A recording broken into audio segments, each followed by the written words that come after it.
Hello, everybody. Welcome back. Going into part 3 of today's episode of Roll20 Presents Tomb of Annihilation.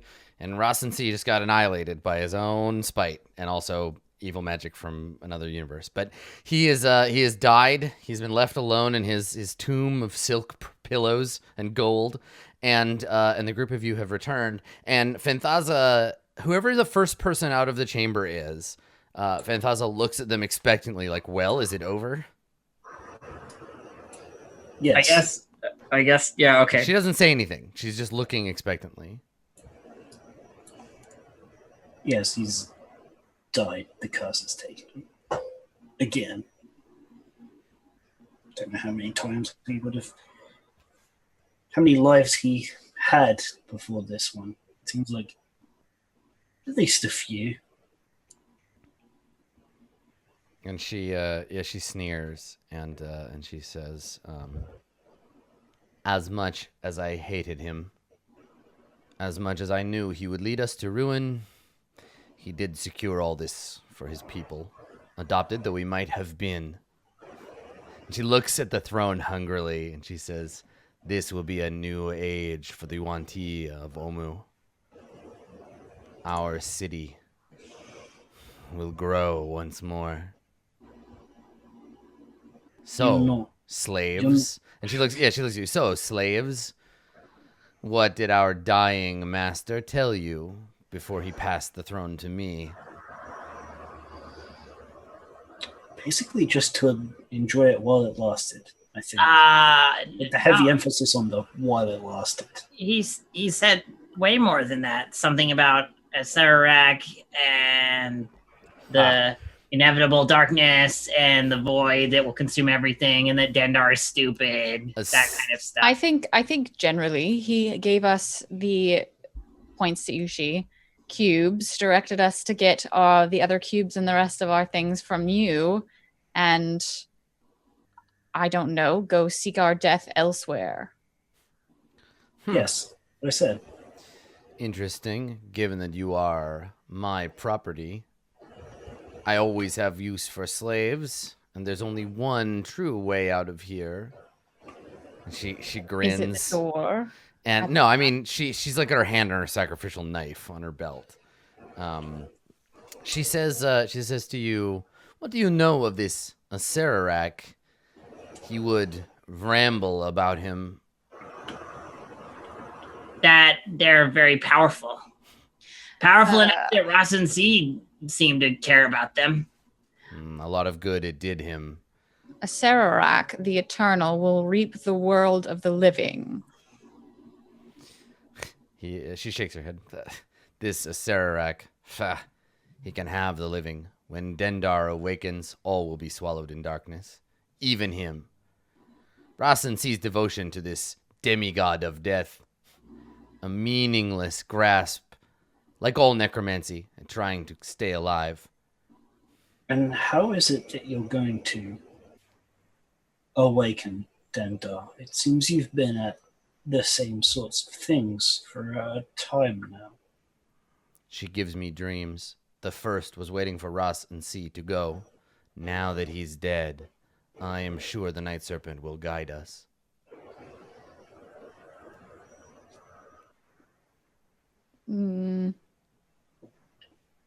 And you're certain the Night Serpent will survive whatever this creature is. It's preyed upon everything else. I don't see why a god would be any different. You know, Ross and C was convinced that his demigod would hold a special place for him if only he followed his, strange form of worship. It didn't really work out well for him. Are you sure that it will work out for you, whatever you want from this Dendar? Faith is not a transaction. I would expect you to know that, cleric. We do not do what we do in exchange for power or immortality. This is what Rasensi did not understand. We follow the gods because it is what is right. I know in my heart. But also, you're very smart. This we know already. Very smart. So, of course, you're going to want to hedge your bets too. You know, make sure that bad stuff doesn't happen to people that you like or you know, from other bad stuff that you don't really know much about because you don't know much about it. But we're expendable, I say, like, Yeah, what about us? We're shit, right? We're expendable, and you know that we're willing to do stupid, dangerous things. You saw us try and do one. Having a demigod in your backyard, you know, on the other side of Omu is probably quite dangerous. So we could go and look for this Sararak and try and deal with it for you. In the end, you lose nothing because we're not UNT and we're not valuable and you can get anyone to shovel Triceratops poop, but we'll go and we'll the brood very reasonably. When you say that, the brood guard all look at each other like, oh no, if Ishi leaves, then we're gonna have to shovel the poop. But Phantaza is like, she's actually listening. Make a persuade check. Okay. I see where you're going with this, and there's a hook here that you don't know about, but you're doing a great job. Okay. Do the thing. Or a persuasion check, you said? Yeah. Oh. Okay. So she says, what makes you think if you could not defeat Rasen C that going into the lair of his god, you think that you can kill him? I don't think you have the skill or the strength to do so. But this time we won't walk in all the way in to the ambush. This time we'll be smarter about it. Last time that was a mistake. We've survived all the way up until now. We got to Omu, we got 8 of the cubes, like we were doing really well. And then we made one mistake. I don't think we're gonna make that same mistake a second time. So, and she looks at Malik. She looks over you, Ishi. What is it you plan to do then? Imagine I was merciful and let you leave. There was one thing that your previous leader said that stuck with me. You can't bargain with death. I think that's what she's saying. We will not make this mistake again. I mean, personally, I don't see the dragon. But what we'll do, well, you're right. Maybe we do not have the strength yet. But since coming to this land, I'm able to do things that I had scarcely dreamed of, as my power barely awoke within me. There is nothing to say that they will not grow further. End this Sararak. Leave your people be for now. You know I would never promise to halt a threat to my own civilization. But my friend makes a good point. We're expendable at this point. You do have some talent, even if Rasen C bested you. But the Yuan-Ti are strong. Perhaps the servants of this Sararak are not so. And as your friend says, she looks at Ishi, I would not risk my own people's lives. We have a greater purpose. Make a persuasion check.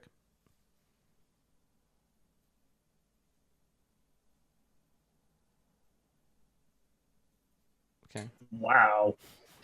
You got a 4. Still, it's better than 10, so it's better than average. So she says, you are here because of a quest, given a task to perform by someone more powerful for you, in exchange for treasure. I know you're kind. I have a treasure that outvalues any other. I have your lives in my hands. I could command my Malicents to kill you now where I stand. And because I control whether you live or die, I control you. But if you seek your freedom, perhaps you can bargain it from me. Unlike this mad necromancer, I am a magnanimous queen. I've had a dream. There is an artifact, a crown of black opals. The night serpent desires it, and it lies beneath the city. I believe it is in the tomb of this Sararak that Rasensi so beloved. Perhaps I will let you live if you go there and retrieve it for me. And if you fail, you're dead, one way or another. What do you think? Seems reasonable. We're gonna go there anyway.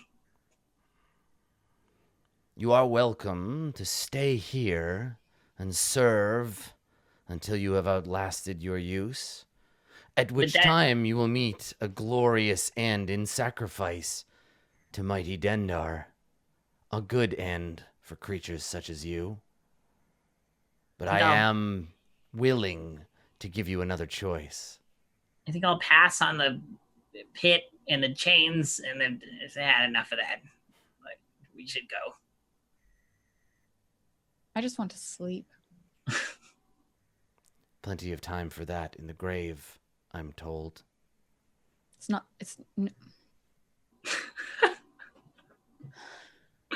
Okay, so we'll get you the crown of black opals, you said?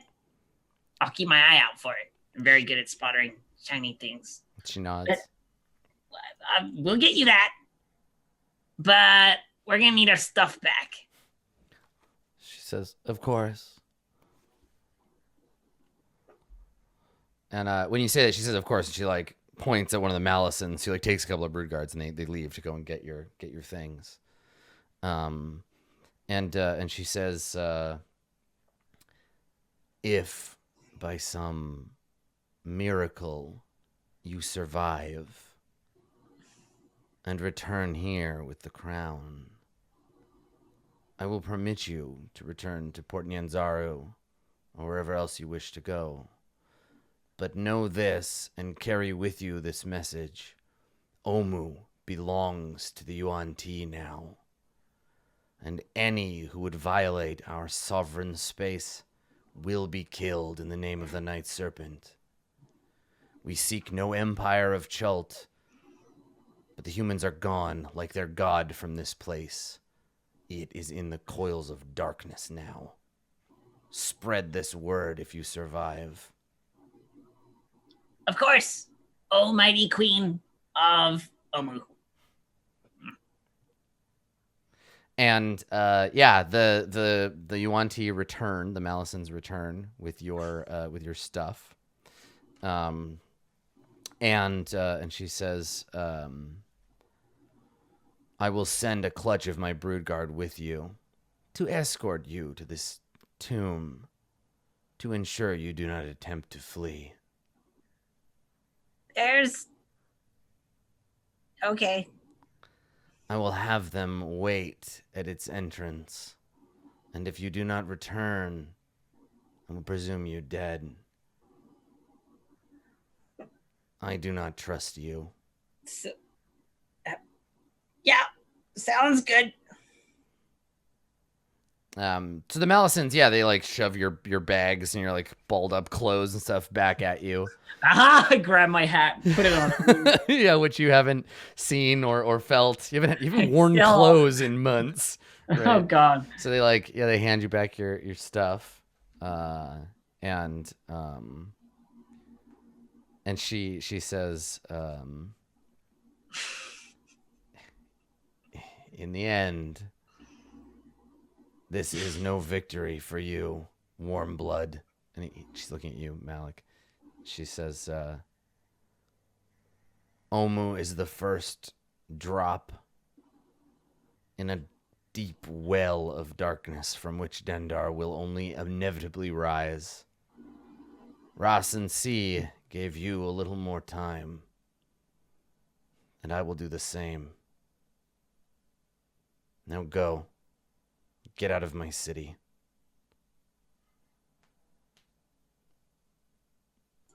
All right, we'll go find that crown for you now.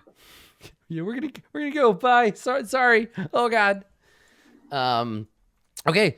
I'd say thank you for your hospitality, but it's been really, really horrible. Yeah. Thanks for enslaving us, you giant prick. All right. So, as we return to yon map of Omu. Oh my god. Oh, poor Orvex. The group of you are it's like a huge map. It takes a second for my computer to load it. There it is. So yeah, you emerge from the building and you see sunlight. Horrible sunlight for the first time in a very long time. And we see you emerge from the layer of the Yuanti, and yeah, and you're brought back out into the jungle sky. Let's see what the weather's like. It's dry and sunny for you. Oh God! How many Like, brood did they emerge blinking into the sunlight. Yeah. But, So it's a half dozen broodguard and three Malisons that have escorted you outside. What? okay, let's we know where we're going. Let's go there. I cannot possibly attempt to enter the lair of this lich. No, of course we won't go in until we're ready. I don't think I could even make it there after being in a pit for however long. We need rest and food.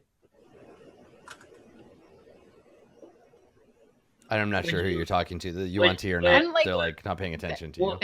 Would you like to do that here, right outside the door of the horrible place we've been captured for 3 months, or would you like to walk maybe further that way, like a little bit? Yeah, I mean you can hear running water nearby, and like you haven't, again, Arcturus, you haven't touched or even looked at like fresh running water for a very long time. Yeah, sure. I just don't think that we would be like equipped to do much of anything at all, much less trek across Omen. We got a nice complement of very capable guards who are going to bring us to our eventual destination.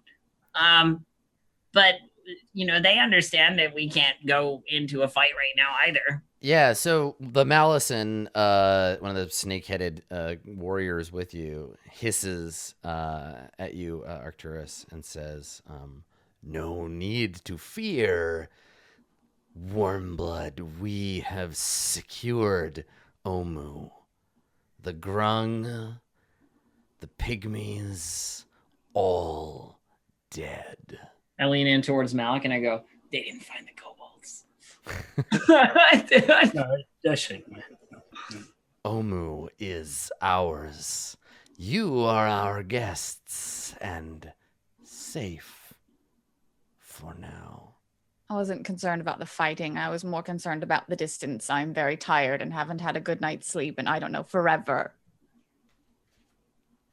And he shrugs. Then rest. Just gonna stand and watch us while we sleep.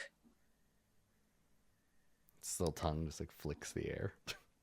I mean, we're still prisoners. Let's like. I say to Arcturus, like, they're gonna watch us while we sleep. Yes, probably, but there's nice ground here that isn't plants and murky dirt. water or horrible chains. Mm-hmm. Yeah, you Perfect. can. It's the nicest smelling air you have ever smelled in your whole life, and there's like a little bit of a breeze and the sun beating down on you. It's great. It's the best. I mean, I suppose we can walk like a little bit in a certain direction. I think we need a long rest before we can do anything. I mean, I agree, but I like out of character. I totally agree, but we can do that at any point across Omu. I'm pretty sure that there's not going to be any combats until we. I mean, I'm not worried about combat. I'm just saying that, like, fictionally, Adam said that we haven't actually gotten sleep in weeks. We would not be able to trek across Omu.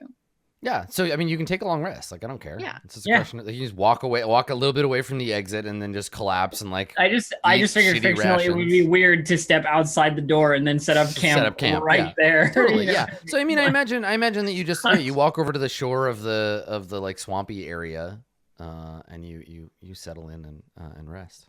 Yeah, that sounds like a My good hit plan. points back.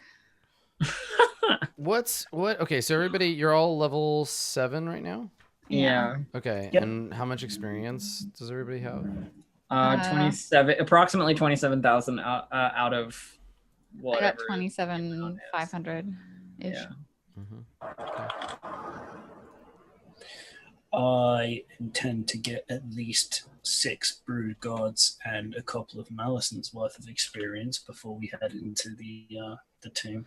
That's an incredibly bad idea. Just like so you know, right? Because if you leave and you kill all these guys right away before you go to the tomb, you have no reason to go to the tomb, first of all, except your original quest. Second of all, you'll piss her off and she will hunt you down. She will send all the Malisons after you. Like you made a deal with her, and I get that you want to like kill these guys, but it's like a crazy bad idea. I also think it's a terrible plan. Yeah, because it's like vindictive for nothing, right? Like just being like, you can't tell us what to do. Blah, we're gonna do the thing we were gonna do anyway, and we just violated our deal with the new queen of Omu. You can do it. Yeah, if you want, obviously. the only reason to try and kill these people would be to leave Chult entirely, and then why would we Yeah. have characters? Yeah, which is Well, totally fine. My, The real issue is once literally all the UNT, you know. Just I don't to think get- we can do that. Alone? No. I mean, you couldn't. Like it's there's a city of them now. They've been building. They're everywhere. Like I know that you're PCs and stuff, but eventually they will wear you down and you'll die. I mean, we died when we were in the like we got beat already, right? Like it would take an army to seize Omu now. I mean, it kind of would have before too, but like, yeah, killing all of the UNT as a party would be very, very difficult. Yeah, I mean, you can run into the tomb and hide in there, but we'll see what happens. And then all the UNT will be waiting when we maybe come out if we ever come out. Yeah, I mean, they're not going to wait forever. They'll assume. Yeah, you're dead it's after a just if certain we're point, going but- to do what the adventure is, which is going into the tomb, then we can't fight these people. Well, then it doesn't make sense to you, basically, because we're already going to do that, right? Like out of character, fictionally.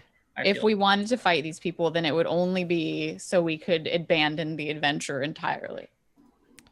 Yeah, I mean, we don't have to like presuppose what would happen, but yeah, No. the idea here is like the narrative path is you go into the tomb and you do the tomb part of the adventure, and then decide. What Well, I to mean, do just after like if we're gonna go in and do that thing anyway, Yep. Why would we kill these people first? kill them when we come out, that's what we do. that. Yeah, I mean, if you need to, Look, if we can kill Sarak and get all his shit and like all that stuff, then we'll be set to like take over Omu for sure. But My concern is that we have one less person and we will be incredibly underleveled for that part of the adventure. That's my We were concern. underleveled for this part of the adventure. Yeah. Yeah, fine. There isn't like a clear. okay, well, I have no way to. There isn't a clear indicator that you have to be this level by this part of the adventure. The adventure just has a general run of those things. It doesn't say like make sure you're this level before you go in the tomb. I Yeah, mean, the tomb is 9 plus. Okay, well, speaking from the position of a person who has no idea that is the case, and I've never Yeah, read that's not anything information about that it, you should have. like, great, like, we don't know that, like, Yeah. I don't know, Dave, like, what do you want me to say? Like, let's go back into the jungle and grind some more? Like, I don't understand how we would, like, go about that narratively. That's the only thing. Yeah, I just didn't know how we were going to do it mechanically, so I was like a bit confused. That's fine.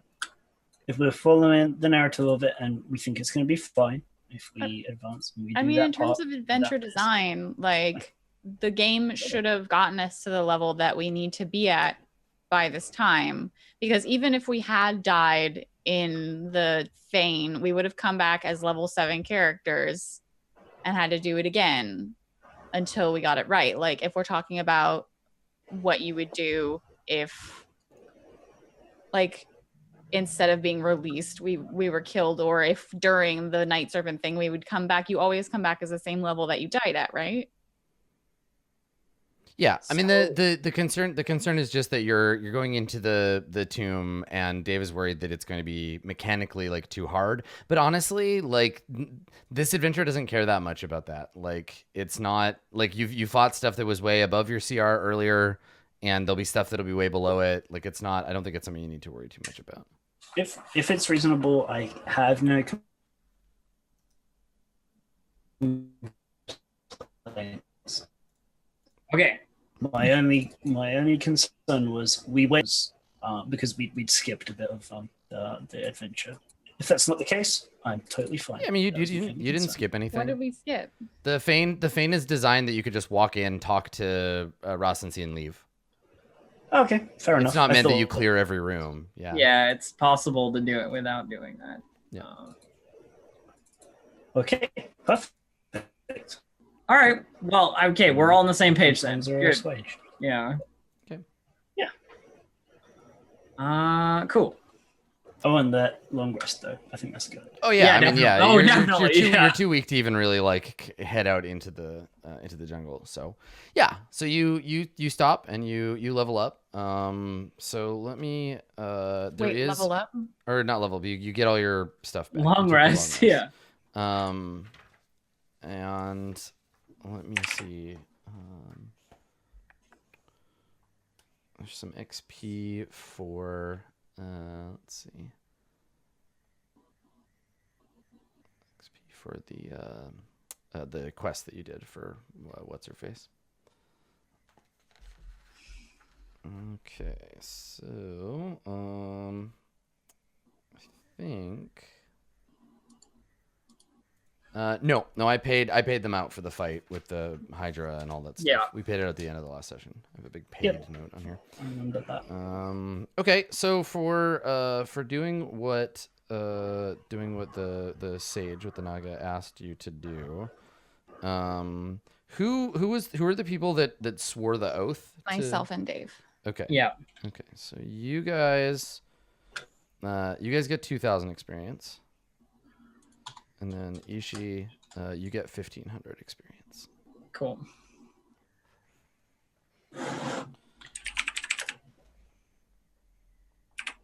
Okay. And I will, because she was there for most of it, I'll update Little Fox so we don't forget later.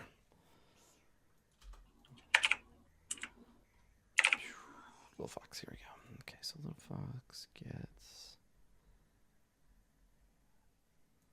What even is a character sheet? Where do you write your experience down on these things? It's on the top where it says experience points. Cleric. Oh, there it is. Okay. Yeah. So you just add 1,500. Yes.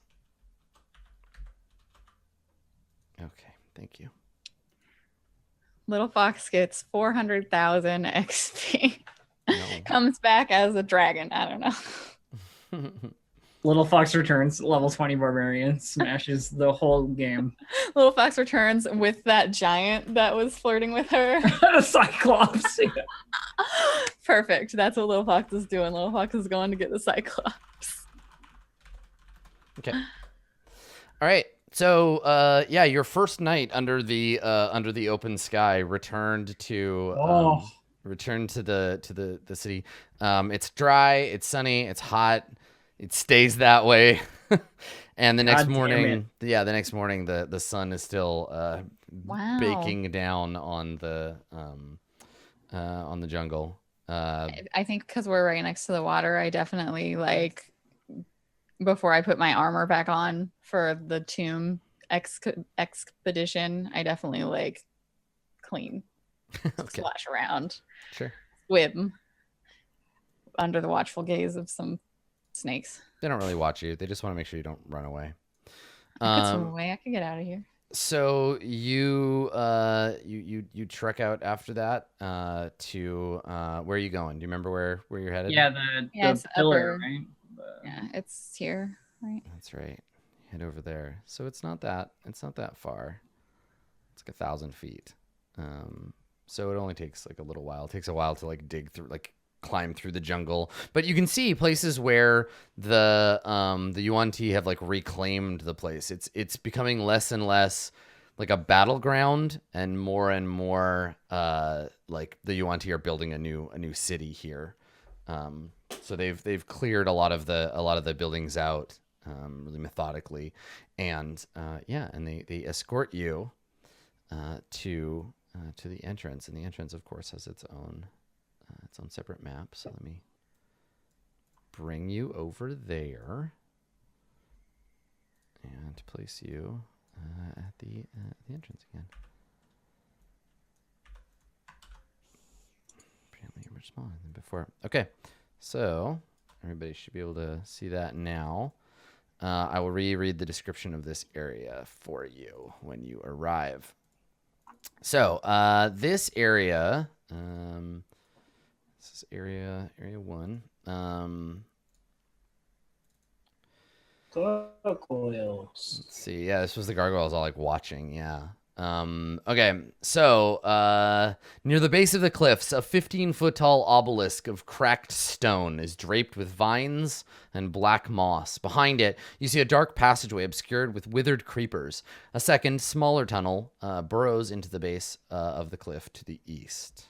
And then, yeah, there are these like leering gargoyles that sort of hang from the cliffs, staring down at you. The Yuan-Ti seem like obviously creeped out by this place. Like they know to stay away from it. So they kind of like fade into the background. They're like around, but they're not. Yeah. Okay, I guess we better figure this out then. I wonder if they will attack if we just try and enter the place, or... Well, we're gonna need those cubes for something, right? You have them all, right? Mm-hmm. Yeah. So, if I remember correctly, we brushed away stuff on the obelisk and we found... Yes, There the were thing words? said, fear the night when the Forsaken One seizes death's mantle and the seas dry up and the dead rise, and I, Acererak the Eternal, reap the world of the living. Those who dare enter, take heed. And I'm like reading this out of my notebook, even though it's right on the thing right in front. Yeah. The enemy is opposed, one stands between them. In darkness it hides, don the mask or be seen. Speak no truth to the doomed child, and the keys turn on the inside only. That's what Well, okay then. Sounds great. Have we tried the door? No. All right. I'm gonna do that. Okay. Get ready for angry gargoyles. They look angry already. Right. I'm gonna walk over here at him. I'm like looking at the gargoyles and like... And then I'm gonna try and push the door. Oop. Okay. All right. Okay. So Ishi, you're Malik now, and Dave, you're Ishi. Okay. Give me a second to. I think Dave is frozen. Yeah, I as think we well. might have lost our wizard. Yeah. Let's take a look. Okay. Well, I will adjust that while we let Dave take a moment to recover. So let me just see here. Sorry, guys. I mean, we're in the space where we could break time wise, Adam. If you... That's true. We were a little late for the last break. Let's give it a minute. Yeah, let's take a break. Okay, yeah. So Dave, you wanna reset? Okay, yeah. We'll take our break there then. So none of these are all lying to you. These are not my characters. But come back and we will take our first hour to dive into the first section of the tomb. We'll see if you can get the door open. That's the most important bit. Stick around. We'll be right back. Hello, everybody. Welcome back. We have everybody assembled here again, but things are proving to be a little unstable on our end, and so rather than push on and continue into this most dangerous of tombs, I think we're gonna probably draw curtains on the episode outside of the next part of the adventure. So rather than press on and worry that we might lose you, I think we'll close the episode here, Yeah. and when we return next time, we'll be back and we'll jump right into part 5. 5. So thank you everybody for coming and watching. I know this was a shorter than usual episode, but we're really glad to be back. We have one more week of like weird scheduling, but you can always find out when the episode is going to be by following at Roll20 app down below. And we pass along anything that we need to do schedule wise to Wizards, so they'll be able to tweet as well. Thank you for coming, everyone. You got out of the Fane. You did it. And so now we enter the sort of conclusive part of the episode. Now, what we're going to be planning on doing to just sort of like clear up from before is in the absence of our little fox, we are going to try and find another player to fill that slot until such time that Andrew is able to return. Hopefully that'll be before we finish Tomb. If it is, obviously Little Fox is welcome to come back, and we'll finish at 5 players. If not, as soon as they are well, there's a space for them at our table. So again, if you want to go to Twitter, go to Commuting Crow, wish Andrew a speedy recovery and a return to our game. And also in the meantime, you can check out these fine people doing stuff on the internet. I will let them tell you where and what that sort of stuff is. Dave, while we still have stable internet, begin. Where can people find you on the internet, my Dave? Sure. First up, sorry everybody. Don't know what happened, but that's internet sometimes. Mm-hmm. If you would like to follow me on Twitter, you can at Dave_the_human.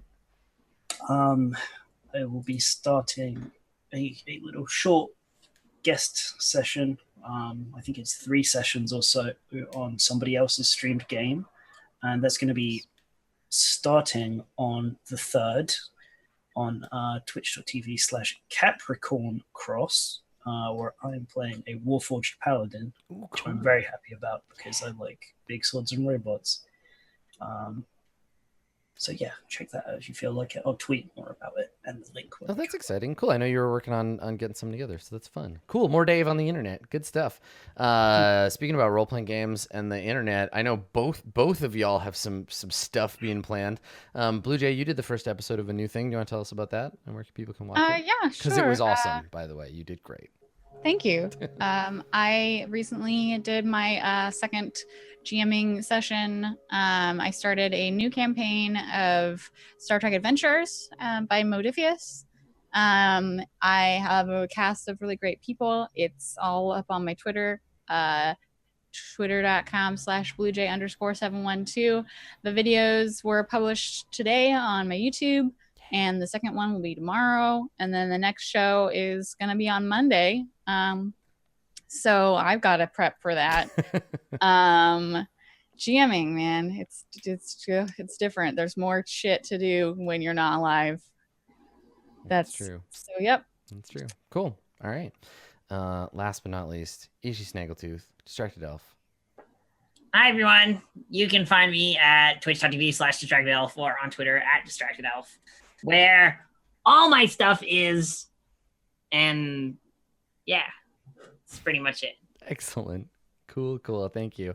Thanks for coming, everybody. I'm Adam Coble. I am the Dungeon Master. Thanks to Wizards of the Coast for having us. We'll let you know when the next episode will be soon, and keep an eye on the social medias.